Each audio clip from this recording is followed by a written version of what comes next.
What in the hell is that music? That was weird. Rick Shew, friends from work. We've got Chris Ryons. Stick around.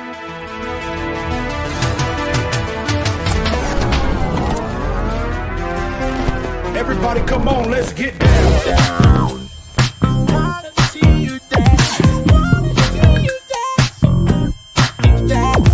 Get down. And original music by the wonderful Freak Bass, my friend. Thank you, brother. Chris Ryons, Broaxium Podcast. Friend, where did I meet you? We met online, but we met through... Yeah. From on Force Connect from the ATG Cast channel with Pete and Nick, the show that I was co-hosting with them, and you were on. And like normally, dude, when they come up with guests and whatnot, like I'm like I was on that show, I was like the Robin to their Batman, you know. Which Robin? Oh, Dick Grayson. Okay. But yeah. So I was more like the Dick Grayson. Okay, let me take that back. I was more like the Jason Grayson or Dick Todd, I'll say. Oh. Okay. Do a melding of those two. But Little John Blake, maybe? No. Yeah, those two. No Damien. No. But so they would come up with all these guests, and I'm like, I don't know these people, so I don't, you guys handle it, and I'll just I'll nod and be like, yeah, cool. We're like, when they're talking to them, because I don't know who a lot of these people are. And that was the case with you when they had you on. I'm like, I don't know who this is. And then when he came on the show, and then like you and I wound up like bonding, like damn near immediately on the show. And I thought that was, I was like, that was a nice surprise. It's fun. It's fun. It's the coolest thing in the world that we make friends like you and I have become, and we've never met in person. Yeah. In fact, this is our first one-on-one show together. Yeah. And thank you, by the way. No, thank you. But it's dude, I've got lifelong friends that I've met on. It all started on Twitter, and I don't get into politics on the show. I'll just say that I'm no longer on that app myself. Same. Twitter isn't even Twitter anymore. So, free country. You want to be on there, be on there. But it's way too toxic and gross. It was already bad. It was already horrible. Yeah, and it just got horrible. Horrible. Like, man, life's too short for that app. I'm out. Yeah. And but anyway, so but I'm glad, all the years that it was actually Twitter. I'm glad I was there, man. Yeah. In fact, dude, I haven't really talked to Pete much because he's so active still there, I feel like. Mm-hmm. I mean, we text some. But we need to hook back up. When's the last time you did a show with him? Oh, I'm on the show the Friday night. The Thursday night show. I'm more like the producer. I'm in the background. I'll hit the buttons like on StreamYard as well. So I'll hit the buttons and whatnot for things, comments, that sort of thing. And I'll jump in and add a little something, say a little bit and then dip out again. So you're there, you're involved every week. Yeah. Okay. And then tell us about your other show.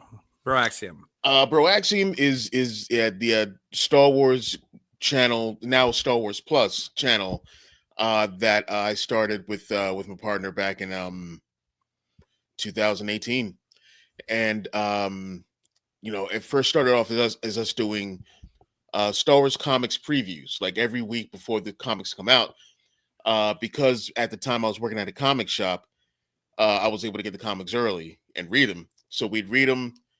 And do a little non-spoilery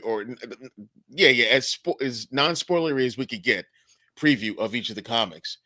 And just get, our goal was to get people hyped for these Star Wars comics, to read these different Star Wars stories, like so they get hyped about this medium, because it's an amazing medium of as a comic fan, it's an amazing medium of Star Wars storytelling with the comics. And like for people that don't like certain live action things and whatnot and think that that's it and that's all there is to Star Wars, like there is not. There are the novels, there are the comics, there's so much good stories going on that are just as good, and in my view sometimes better than what you'll get on the animation, or what you'll get on like on par with the animation. Animation has always been amazing.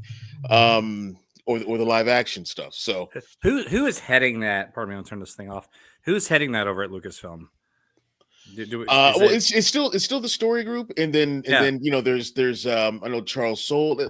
There are certain writers that are mainstays and will do different runs within these books. Charles Soule is one of like the main people. Ethan Sachs, Greg Pak, Mark Guggenheim, who you might know from the Arrowverse. Like he's writing a lot of Star Wars comics now, and he's amazing. Alyssa Wong. And I didn't mean to interrupt. I was just thinking, man, it's just bringing back memories here. You're going down this list, and I just got deja vu.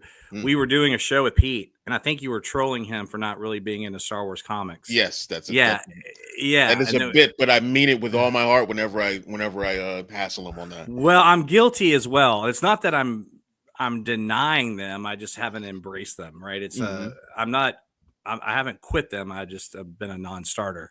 But I would like to. I don't even know where the hell to begin. It's overwhelming at this point. But that's something like we did a video on this on the Broaxium channel. This is like years ago. On where to start, and we gave some suggestions. You could always start beginning with the Skywalker Strikes and like from the Jason Aaron Skywalker. Star Wars run, the main book, and then Kieran Gillen's Darth Vader run. It's always a fantastic place to start right at the beginning. But just like with Star Wars itself, which started in the middle of the story, to me, with anything as far as Star Wars goes, wherever you get in, it's where you get in. It's where you get in. Yeah. Okay. Well, here's like a random episode of Rebels or a random issue like 32 of Dr. Aphra. Okay. Or something like that. It doesn't matter where you get in, as long as you get in. Okay, so let's just say this will be a segue because the topic of the show, and really there's not one. This is kind of a random free for all, but I did the moniker, if you will, is we're gonna have a chat about DC films, but there's no way to avoid Star Wars, especially with you. And I say that because I love talking Star Wars with you is what I mean by that. All right, but we'll take this to a segue to movies, and we'll keep it in Star Wars for right now. Okay, so you have a friend that's off the streets, or you have a friend, not somebody else, not somebody off the street, somebody and they come to you and say, Chris, all right, man, I've never watched any Star Wars films. I want to watch the movies. Where do I start? Where do you put them? Do you put them episode 4, episode 1? What do you do? I don't care about the theatrical release version or whatever that goofy machete version is or anything like that. My thing would be, I would take, if we're using physical media, I would take every DVD or VHS, whatever, I'm old, mix it up. I blindfold this person and they can dip their hand in the bucket where all these movies are. Pick one. Start watching it. What about if they had somehow missed the whole pop culture phenomenon that Vader is Luke's father and all that? Would we want to keep that element of surprise? All right, see there, I would love to do an experiment, and I've seen this. Like, there's this one. I know there's this one woman who does reactions and whatnot, and I'm not a big reaction video person, but it intrigued me because she was like, I'm a prequel fan who's watching the original trilogy for the first time. And I was like, oh, that's wild, isn't it? And I'm like, oh yeah, okay. Let's see how this goes. Like that's an experiment that I would love to see. So maybe if this person hadn't seen anything, doesn't know about the Vader, Anakin, Luke, Leia thing, I'd be like, okay, yeah, start with the prequels and work your way through. Because this person, when she was like, oh, so where's Obi-Wan and what's he doing? And like was surprised that he had such a limited role in episode 4, and they were looking for things like Palpatine and what he's up to and Ahsoka and all that stuff. And I'm like, that's awesome to come at it with that perspective. Correct. Absolutely. And all of that was still under Lucas himself too, which makes that a little extra special. And I'm not anti post Lucas Star Wars by any means. In fact, I love it. I just think that is cool. I saw Empire Strikes Back in the theater. I think if I remember, it was opening weekend. So I remember being packed. And back in those days, you stood in line, dude. Oh yeah. First come, first serve. You got the seat that was open. Yeah. Right. And I was there with my parents and my sisters, 5 years older than me. And I can remember just standing there, just pacing. And I can remember the reveal. And, my sister at that point in time had Vader posters everywhere. And we had seen, I don't think I saw Star Wars yet. In fact, I think I just saw it through the posters and my sister had the score, the soundtrack on vinyl, all that. And I just lived it with her. But I saw Star Wars in the theater after Empire Strikes Back when they did the 1981 re-release. Okay. When it was episode 4. I think that timeline is correct. Yeah, that sounds about right. For me, I don't, I know I've been a fan ever since it came out. I had the toys. Yeah. My dad had a bootleg film reel of New Hope. So we had in our one living room, we had this, not one living room, our living room. We had this this huge open space on the white wall. And we hit up, he fired a projector and I would just watch it that way. And I'm pretty sure I always have to go back to my brother and ask him, he's my older brother, and ask him some things did I see that in the theater the first time? He's like, yeah. And what's the first one you saw in the theater? Oh, it was A New Hope. Oh, it was. Okay. And but when it comes to Empire Strikes Back, I remember certain things the apartment building that we lived in was close to the theater that we went to. We lived in Plymouth Meeting, Pennsylvania, and there was the Plymouth Meeting Mall was still there, and they had a pretty awesome movie theater. So I think we walked to the theater or we drove with our parents, one of the two, to go see it. But I remember a few years back, I had to ask him what was our reaction, because I was 5 when I came out. I was like, so what was our reaction when Vader did the reveal? He was like, we didn't believe him. Yeah. And I was like, oh, really? Okay, cool. Because I there's certain things I remember. There's certain things I just don't. I just know that I saw them in the theaters. But when it came to that, he was like, yeah, we didn't believe him. We thought he was messing with him and all that stuff. Well, when I saw it in the theater first, but at that point, like I was saying, Vader was ingrained in me, dude. Oh, so yeah, he was my guy. He was the bad guy. He was evil. And when that scene happened, I remember thinking, "Oh my God, that's his dad," and not even had seen A New Hope yet. So I want to jump real quick to The Last Jedi. Bear with me, and it goes this. I don't want to go down this rabbit hole because this could be a whole show that maybe we should commit to and do. But in terms of the online reaction to things versus the real life reaction to things, and those two things do overlap because the online people are real people, or at least for the most part they are, that go to see these films and they like or don't like what they see. But the online fan base for anything, doesn't matter if it's DC or Star Wars, is still a minority within a minority. They're just loud. Yeah. And they never shut up. The thing is that, their words stay because it's written, it's typed out. And those quotes stay there. So it's not like, you know what I mean? It's like it's just being said over and over and over again. Like the words are just out there for you to see all the time, but it's not. Man, I don't know if you've ever been to Star Wars Celebration, but I have not, but I watch it. The vibe. Dude. The vibe there is and I've been going to Star Wars Celebration since the second one. Back in 2002. So 2002, 2003, something like that. 2002, because it's right before Attack of the Clones. The vibe at these things are vastly different than what you see online, and especially Twitter. Well, you get 25,000 people to hashtag, and it makes this impact. Look, go to any Facebook Star Wars page or post from the official Star Wars. 90% of it is just people shitting on it. And you would think, oh my God, everybody, it's just the same. It's the same motherfucker. I don't know how much I can curse away. Same motherfuckers, I know.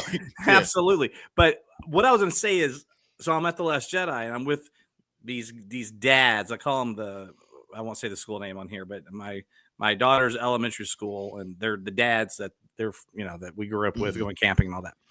And we go see these geek movies, as they will put it. And I remember going to see The Last Jedi. When I saw The Last Jedi with them, it was like my third or fourth viewing. I had seen it early at a press screening when I was still over at BOF, and then I saw it a couple other times. So at this point, the Rotten Tomatoes thing was happening.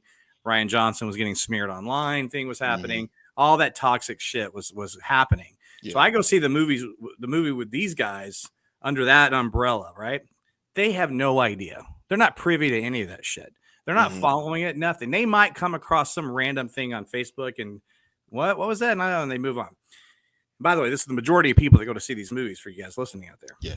So anyway, so the whole thing about Kylo and Rey and who you're nobody and all this, you know what they said in real time? Oh, dude, he's lying to her. He knows something she doesn't know. This is bull. Oh, I can't wait to see the next one. We find out that's all bullshit.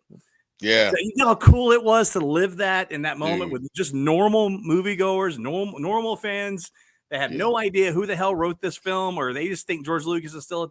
Anyway, when you said that your dad and your brother, whoever it was, or both, said that they thought he was lying, Vader was lying to Luke in Empire Strikes Back, it just warmed my heart because I can remember my friends thinking the same thing about The Last Jedi. But anyway, I digress.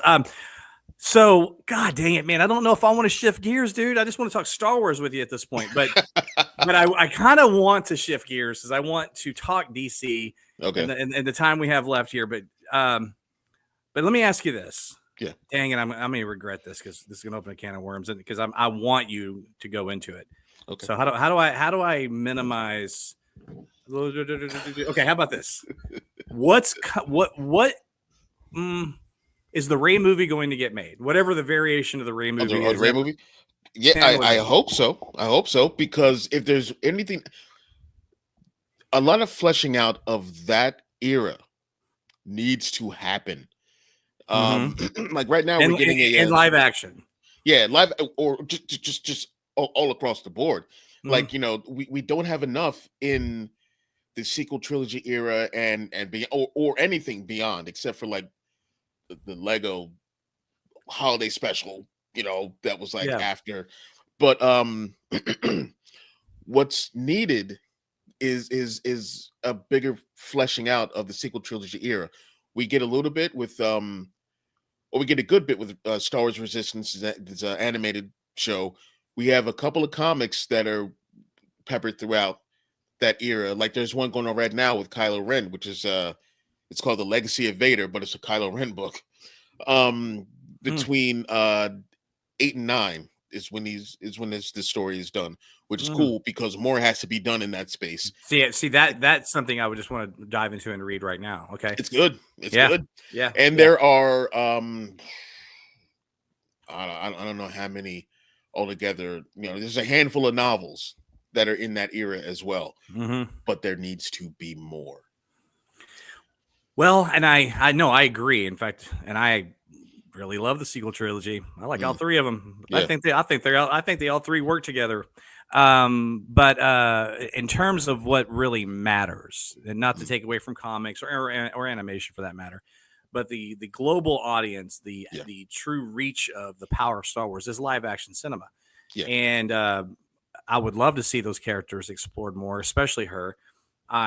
Obviously there is a lot of bullshit that goes on at Lucasfilm. Why they announce everything just to have to obtain. Yeah, they gotta chill. I don't want to hear about shit until it's like halfway through production. No kidding. Just like don't. Yeah. Because look, don't say anything at all. Like it's one of the two. Yeah. I'm cool with that. Yeah. Like I hate these. Do it. Let it rip. I hate these. People that have to go with the entirety of pre-production and post-production, like some sites that are so desperate for for things like the report, yada yada yada, and like Collider was like real. And this is one of the reasons why I stopped watching that channel for many reasons. But the Collider was real bad with that when it came to Rogue One, when it came to all these reshoots, and they were so like, oh, I'm worried about all these reshoots that are happening, and they're talking about reshoots every day. I'm like, this is something that happens in film. It is not unheard of. It is not unheard of. How the Yeah. sausage is made is just we're so privy to it these days.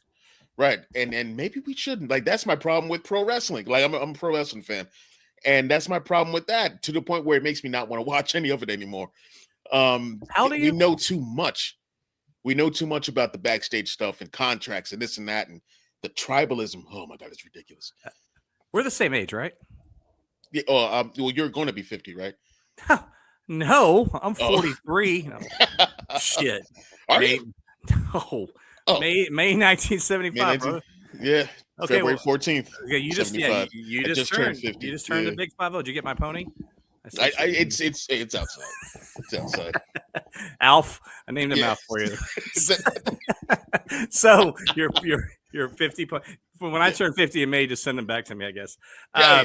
But the reason I ask you about your age, and I did know how old you were, just kind of forgot for a second, is you say wrestling. What do you think of the Iron Claw? Did you grow up with the Von Erichs? Yeah, and the tragedy of them. I have to be in the right mood to even watch that movie, because I know I'm like, they're all gonna die. Like, it's just because it's I can't It sucks, dude. Yeah, so I'm like, I need to be in like the right frame of mind before I can watch that movie, and I have not gotten to that point yet.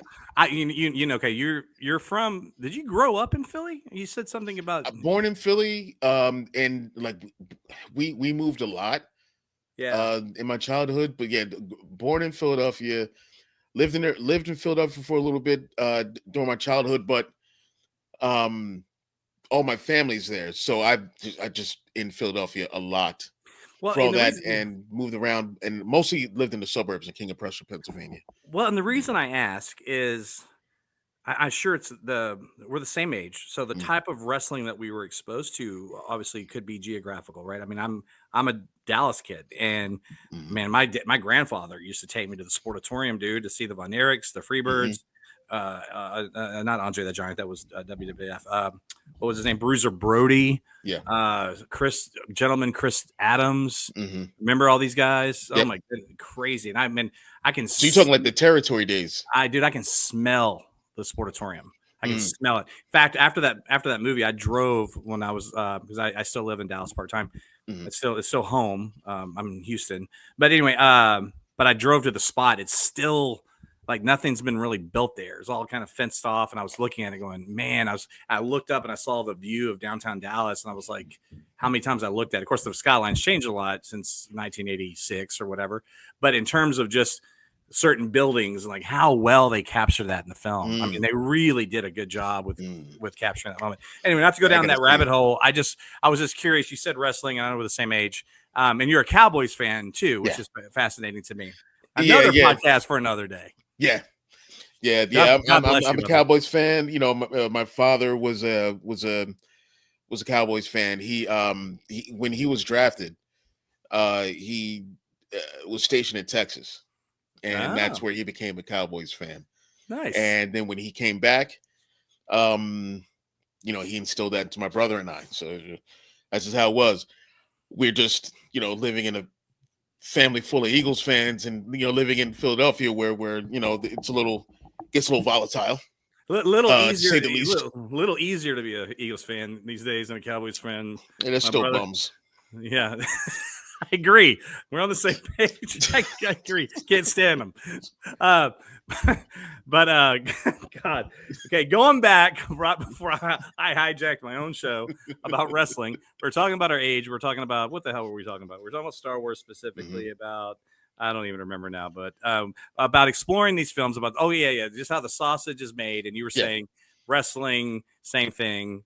Just shut up about it. Star Wars, Lucasfilm, don't announce shit until it's rolling, because the public perception is negative, right? You're supposed to find out about this stuff years later. Like Shawshank Redemption was a complete and utter shit show from a production standpoint. Oh, was it? See, I didn't even know that. Nobody knew that, because it's this brilliant film, because it wasn't in freaking Starlog in December of 1988 or whatever. Right.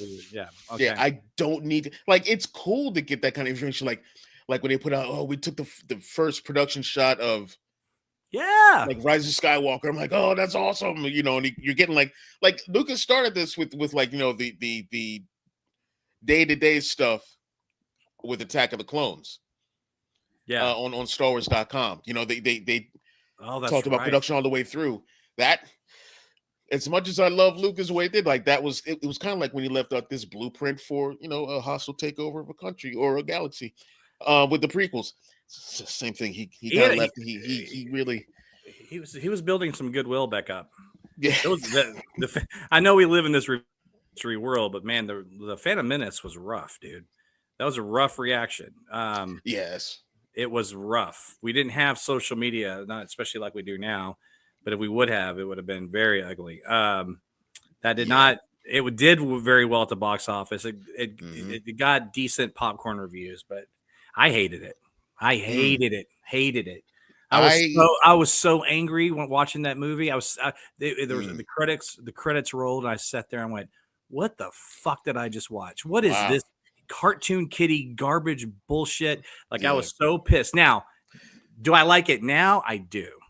It's you know, it's grown on me. I love what the seeds that it planted, but there was a big reaction that Lucas he shifted quite a bit on Attack of the Clones, and there's very little Jar Jar in Attack of the Clones, for instance, and far less jokey stuff. But I think some of the stuff he was doing also with the trying to just build some hype because there was a little bit mixed reaction there. I couldn't stand the Phantom Menace when I first saw it.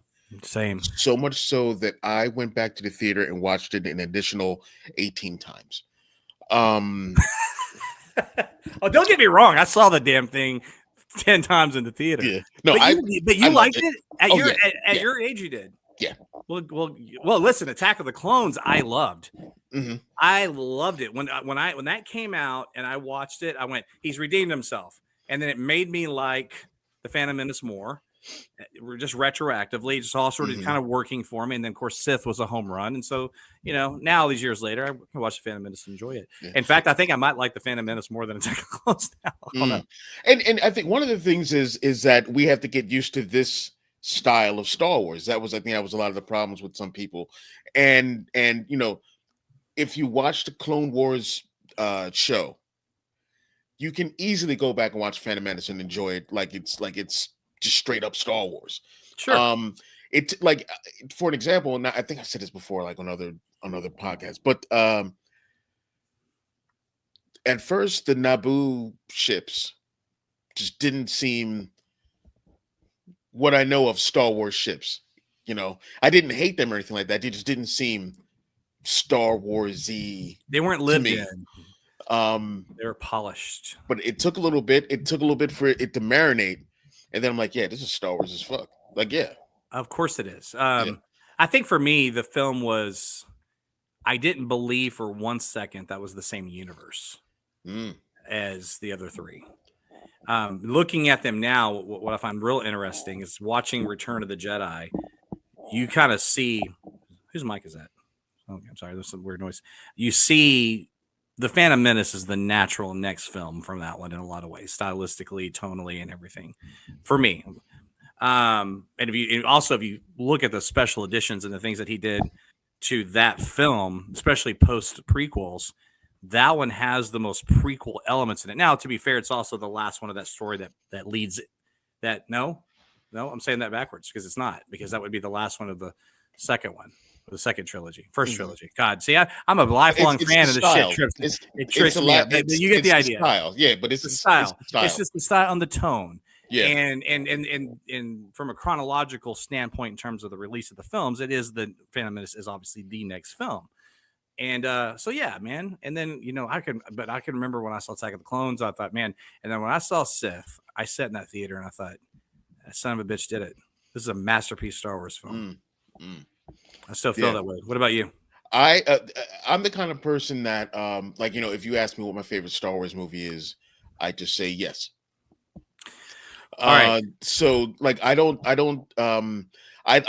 them all. Yeah. And like the way I look at it is, and this is why I'm not trying to say like the way that you view it is not the right way. Like everyone has their way of viewing these things. I look at these movies as if I've just opened up my window and I'm just looking out and I'm watching it happen. I'm not looking at it as a film, like it's got to do this, it's got to do that, it's got to do that. I'm watching I'm watching history happen. There's nothing I can do about it. Like that's just what it is. I don't know if I'm making sense, but No, but, I love it. but that's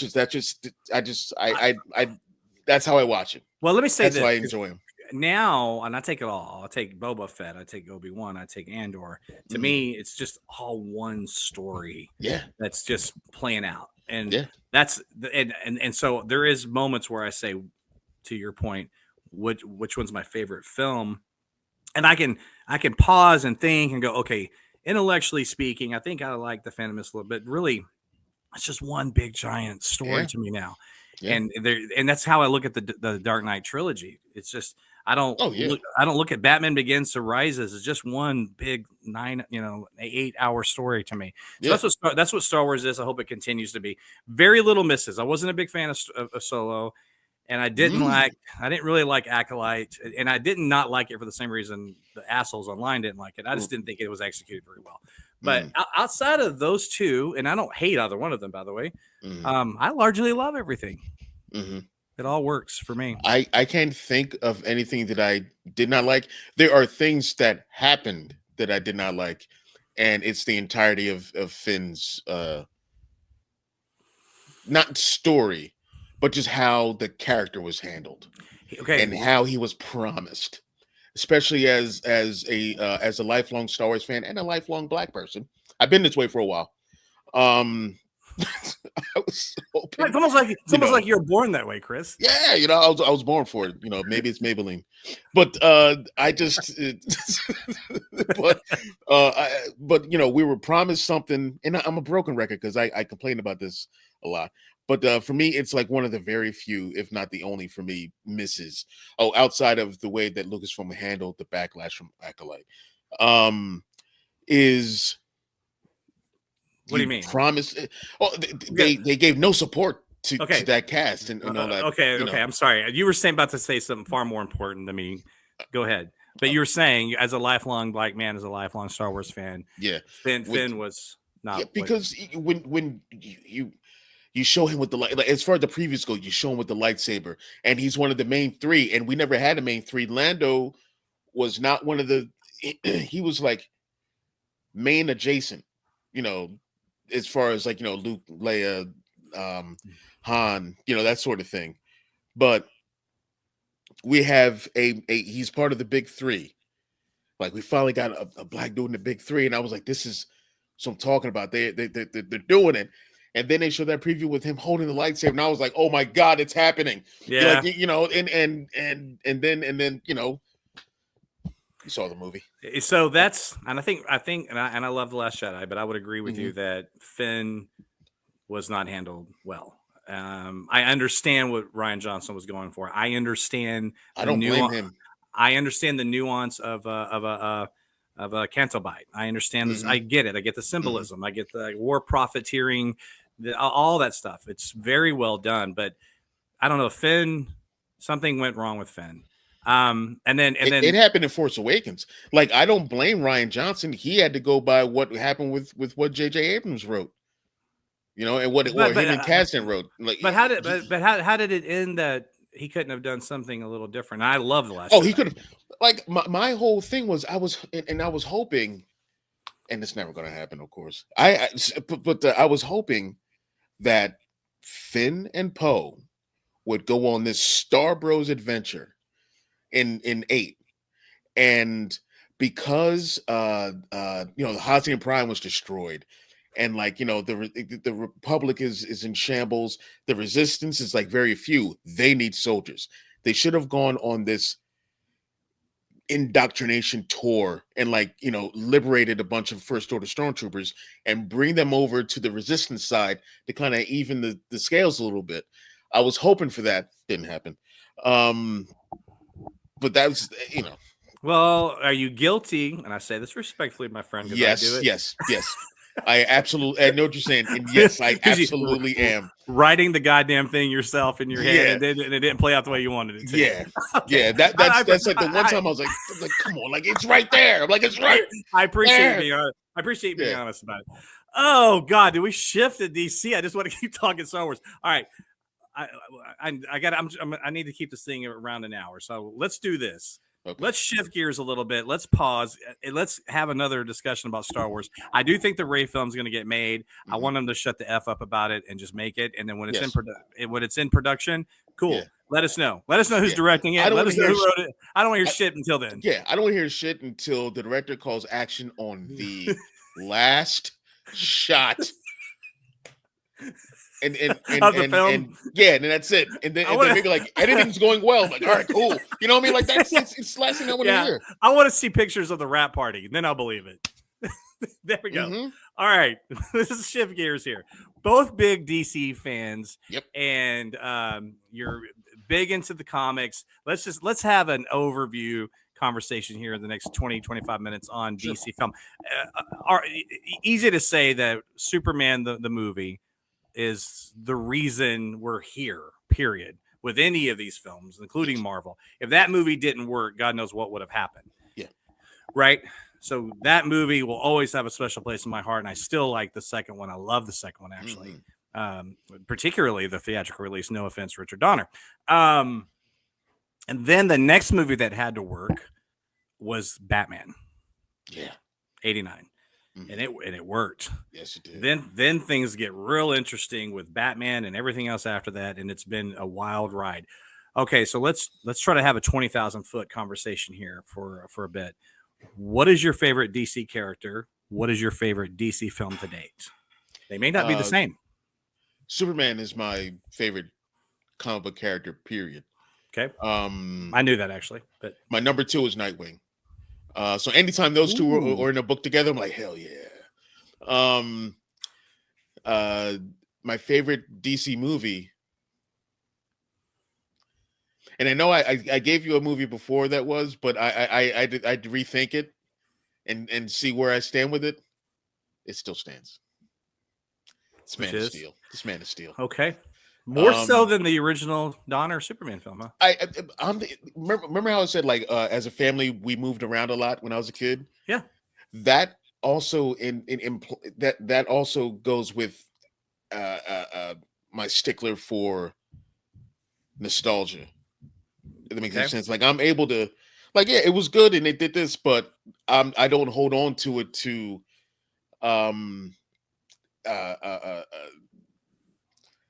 that it overshadows everything else.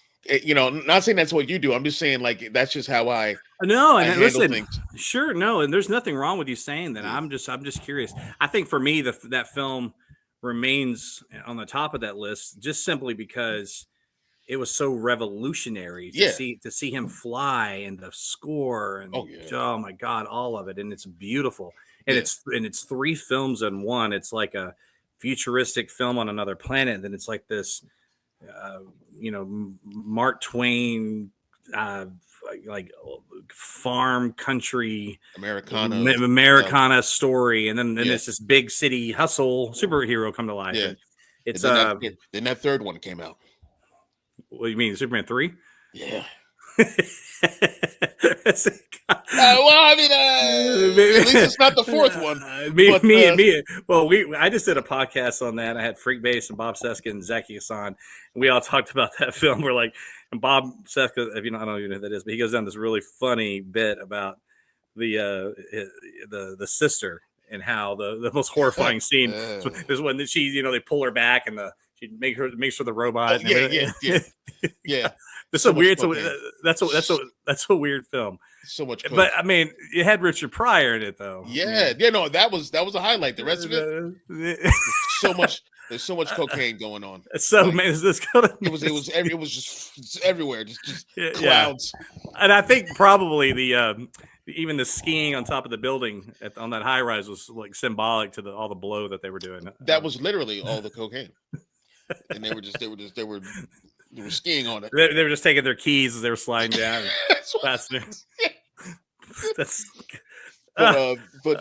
Man of Steel, like, reminds me of my part.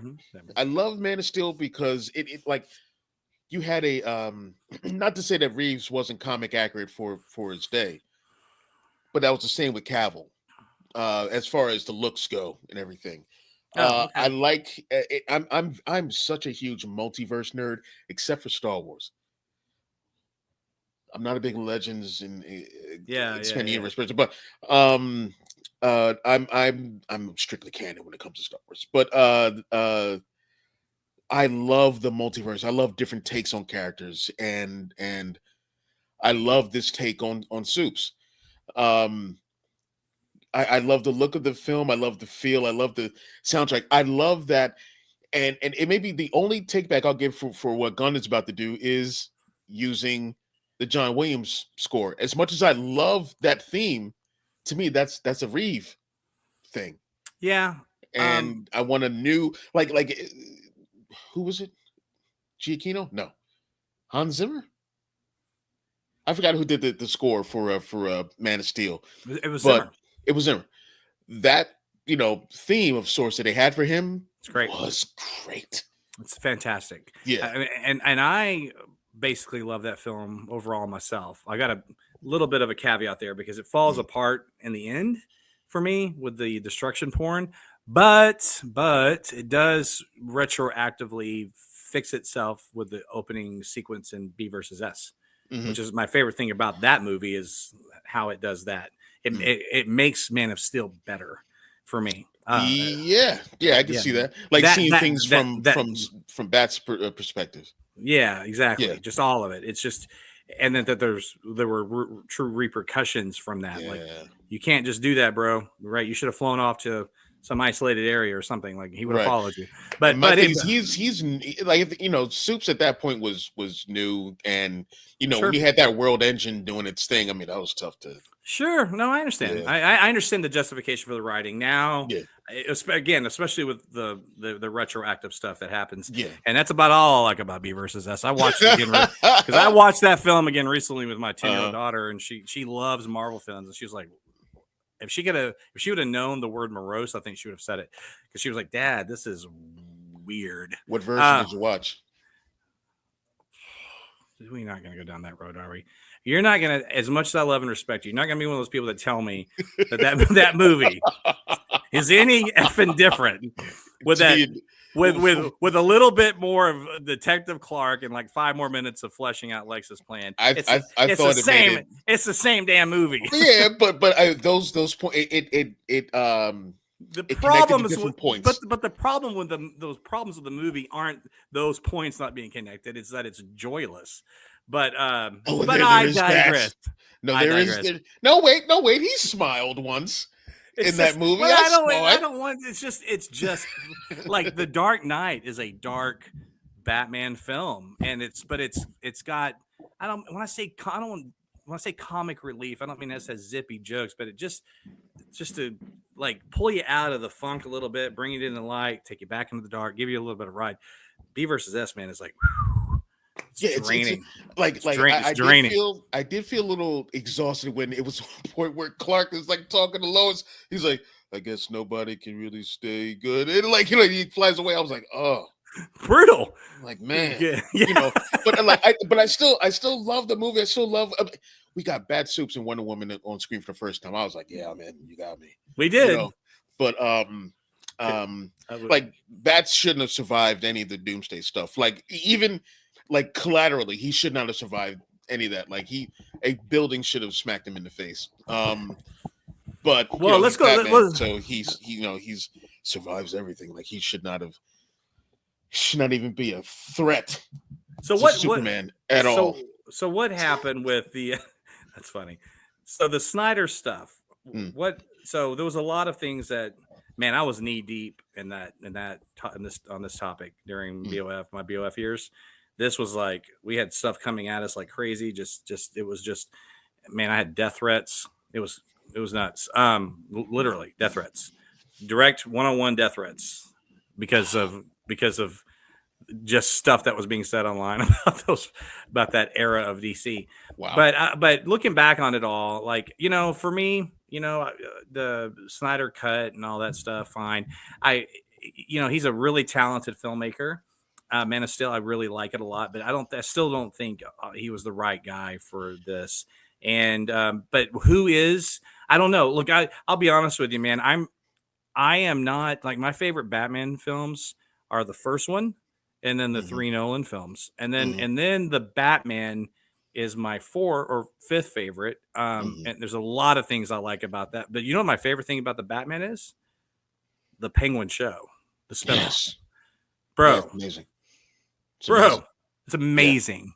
it's It's amazing. better than the movie, and maybe it makes the movie better. I don't know. What did you think? I what did I do? I think I went and rewatched the Batman after um finishing up Penguin. He's great in that. He's not in it much, He's but he's yeah, great. yeah, he's great in it. Like I keep And forgetting, Zoe Kravitz is great. that's Colin Farrell. Like Yeah, I have to remind myself that that's Bullseye under there. Under all that stuff. it's crazy. But He loses himself in the role just like yeah, Ledger did with Joker. You yeah, know, like Jack Nicholson's Joker's great, but that's obviously Jack mm, Nicholson being the Joker. Heath right. Ledger's Joker was the Joker. Colin Farrell Yes, is Oz Cobblepot is or yeah, Oz Cobb. Cobb. Yeah. Yeah. Um, I love the Batman too. Like, like I said, like anything that's like a different take on the character, a different feel for the, for the city. I loved it. Like I love the Gotham show. Did you? Yeah.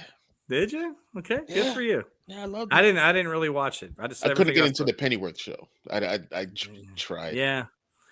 Wasn't my thing, Gotham. Yeah. It just wasn't. Oh yeah, yeah.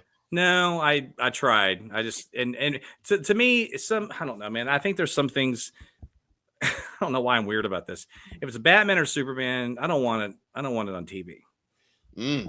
You know, Weird because Smallville was my no, shit. Smallville was good, but it wasn't really ever Superman though. Right. You know? And I think that's what I loved about it. Same thing what I loved about Correct. Gotham. Like it's Batman. It's a Batman world, Batman story without Batman. Yeah. And I think that comes down to what got me heavily into comics in the first place was when I was a senior in high school, the death of Superman and the reign. These 4 Superman coming. So it was like, what's his world like without Superman, and what's his impact? You see his impact without him being there. I thought that was fantastic, and that just, I love that. That was an interesting time for Superman comics. Yeah, and Batman comics. Yeah, because Jason Todd's Robin was killed, death in the family. In what year was that? I've got it here. That was in the late 80s, right? Yeah. That was like 87 or something, maybe. But the breaking of the bat happened around the same time as the death of Superman and the not at the same time. I think it was during the reign of the Superman. I think is when Bat's got his back broken. I think. Yeah. So he was out of it for a bit, and then we had Azrael taking his place, and then he went buck wild crazy. So it's also with Gotham there, seeing this impact of Bruce's Batman not being there. With Azrael in his place, and just seeing like, we need these heroes in this city. As great as Steel was, as great as Superboy could have been,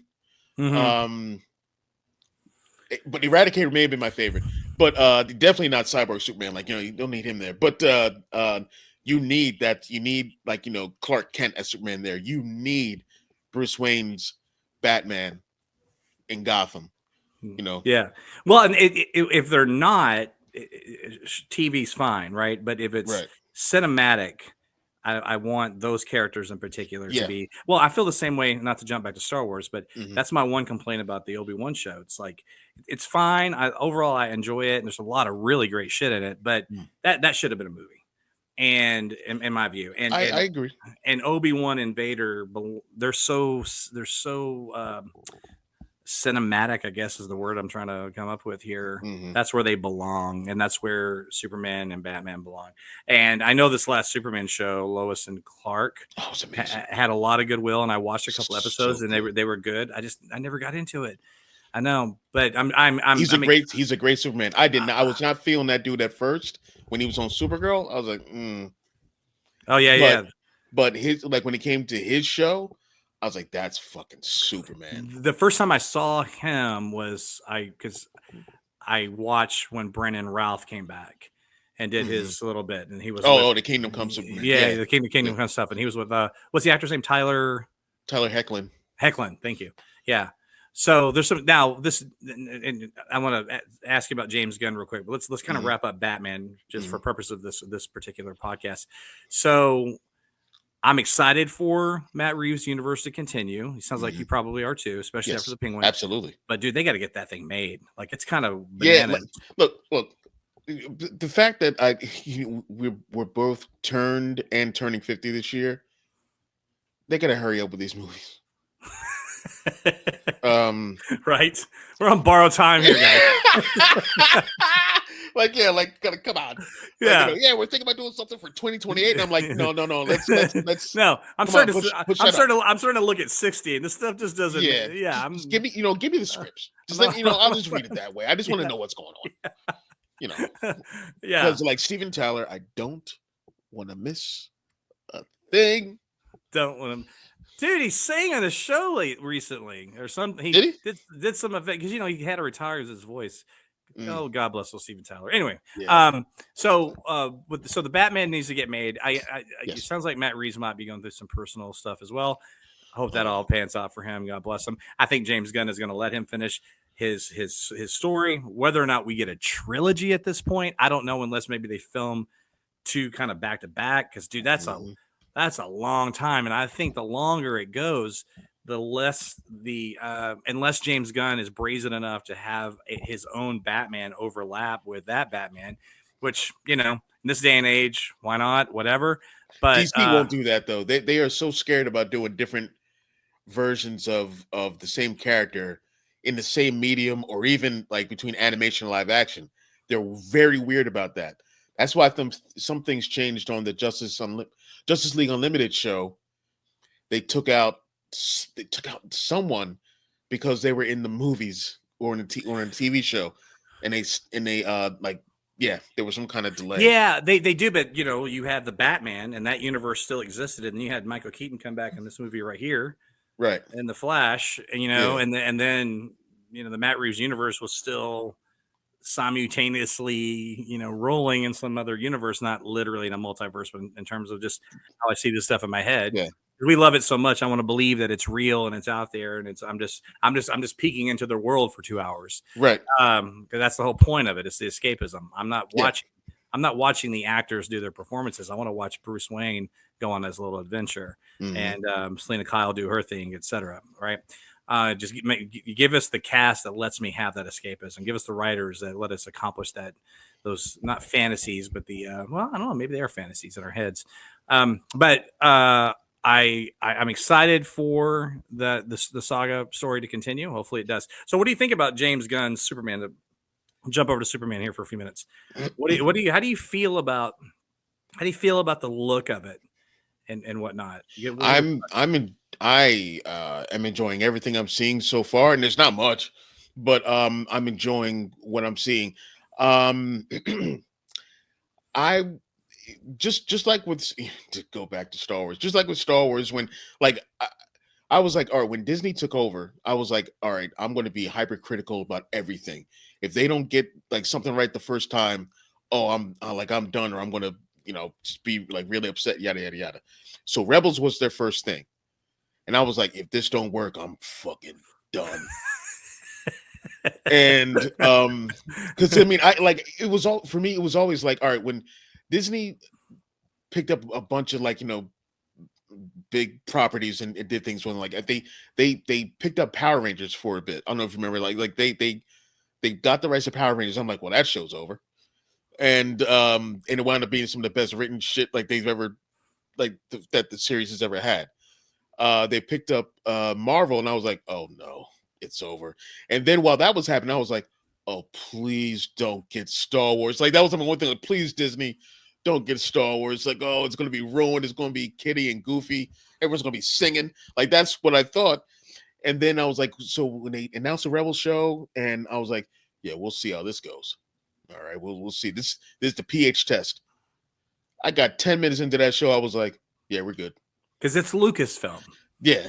Yeah, but I understand. It's, yeah. I mean, Disney Plus is Star Wars now. I get it. Yeah. There's no escaping it, but it is still Lucasfilm, Yeah. and Disney owns Lucasfilm, and Yeah. obviously they have a say so. But I think Kathleen Kennedy's, despite the fanboy meltdown on her, Oh, fuck. it, No, she's awesome. she's awesome, and I Come tell on. you, she's probably also the person who's kept Disney kind of out of things too. I would hope Like, so, yeah, 'cause, especially with whatever Bob Iger's trying to do now. man, I tell you, I like the majority of the content with Star Wars under this since 2015. I do. I like the sequel trilogy a lot. I love Andor, liked Mhm. Obi-Wan, love Mandalorian. I like love. Solo, Mhm. Acolyte, But- but But dude, what James Gunn did, I was like, all right, so back to yeah. the what's the name of the show? Creature Commandos. I was never like a big reader of those, like the old books or whatnot with those characters, this and that, you know, like, but I know of them and I'm very familiar with them, but I didn't like do a whole bunch of reading on those books. So I was like, okay, so this is the first thing they're doing, you know, in this new, you know, Gunn and I forgot the other dude's name, his partner, guys that are heading up DC Studios, Yeah, I'm Pete, going Pete Blade too. something. Yeah. And I was like, okay, we'll see. I'm like, if this don't work. And the other thing, I'm like 10 minutes in, I'm like, we're good.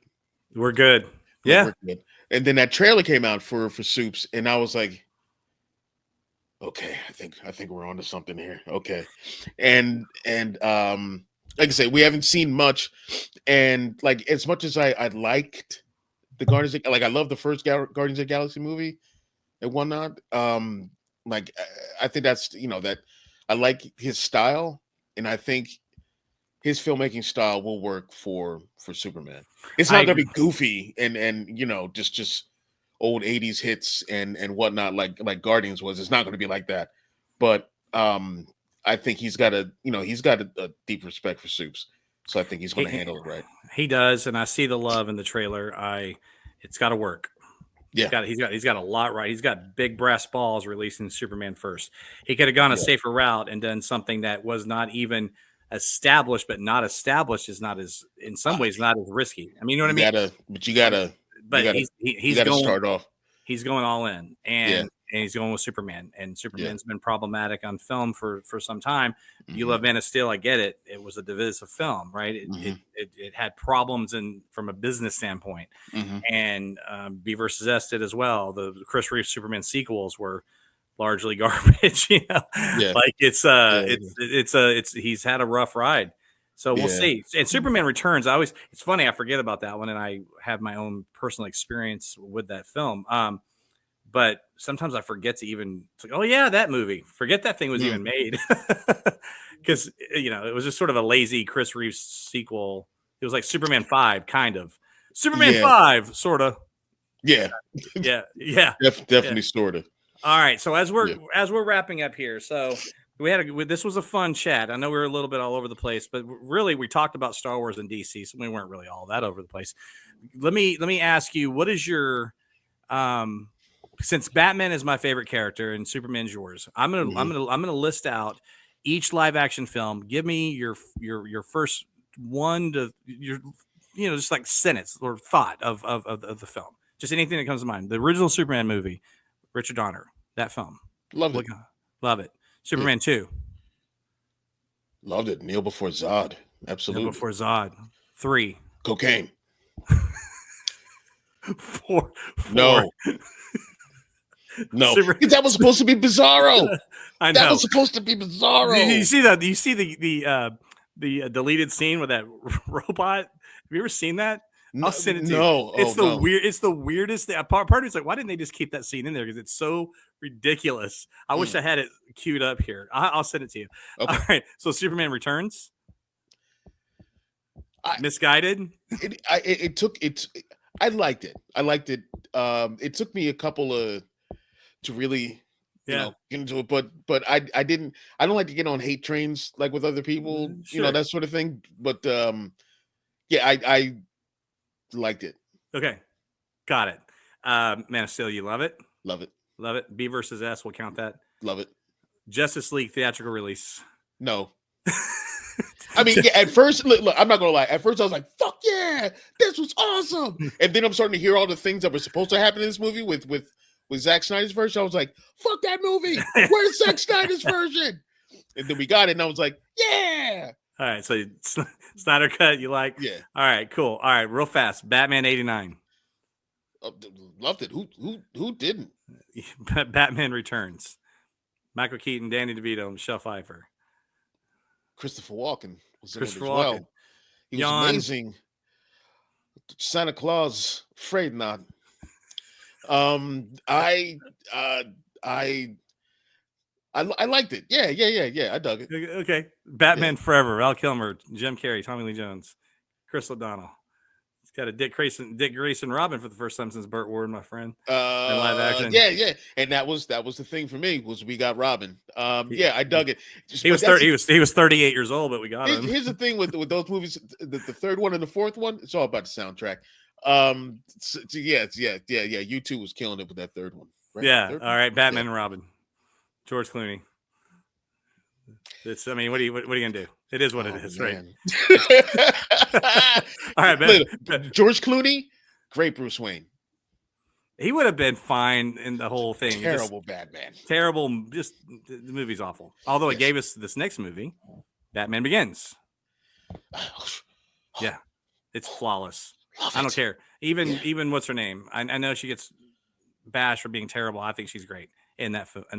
Oh, Rachel. In fact, that's what having that actress change actors in that role to the Dark. Now I know why she couldn't do it, and I think who knows what Tom Cruise. Scientology, something. Yeah. Something was weird, but I still don't like when you have to do that. But right. but what about The Dark Knight as a film? Oh my God. Oh, dude. Oh my God. Like I think that and Avengers came out at the same time. I was like, Batman just whooped the ass of the entire Avengers. As far as I'm concerned, I know it didn't make as much at the theater, but it was as much as I love that first Avengers movie, and I'm not an MCU zombie, but and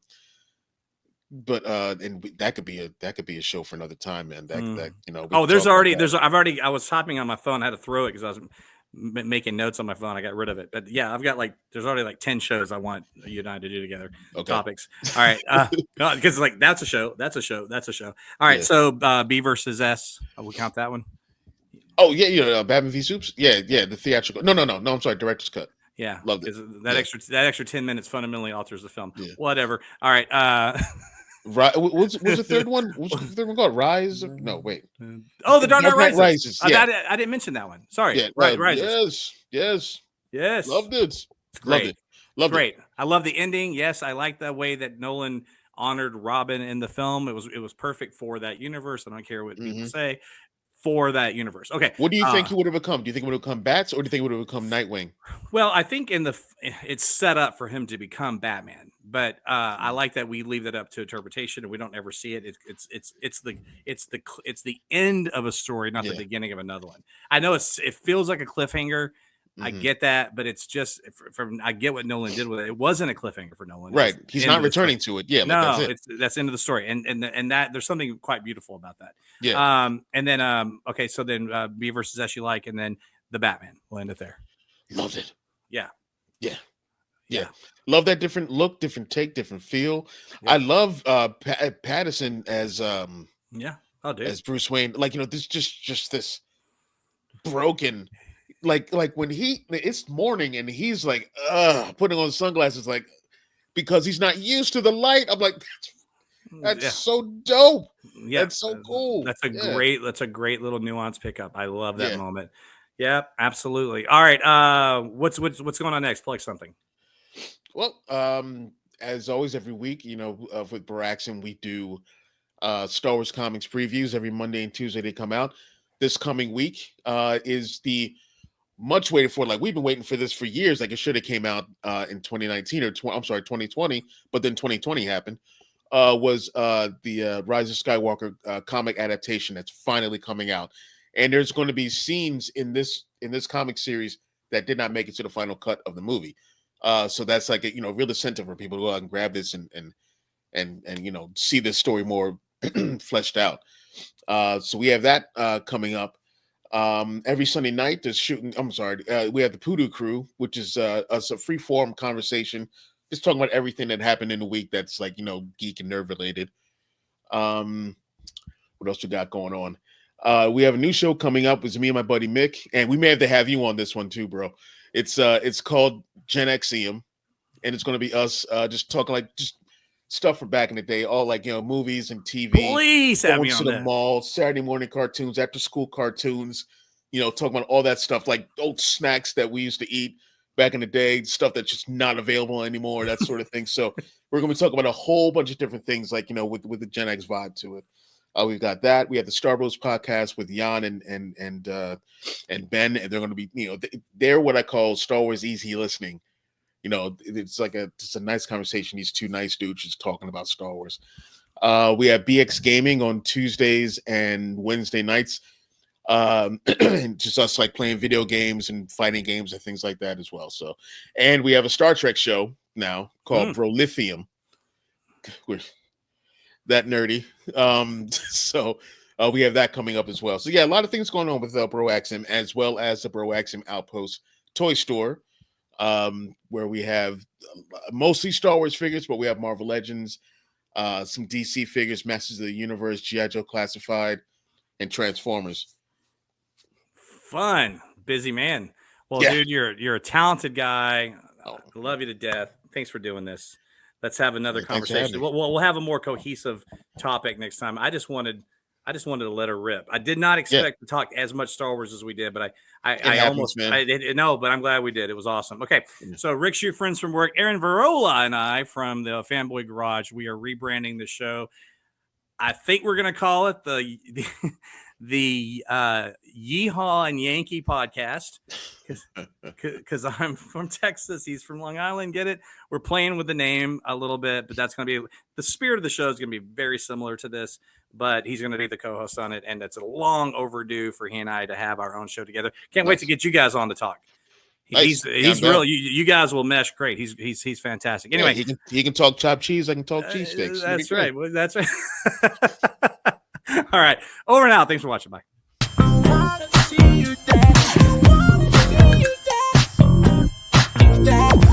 Get down.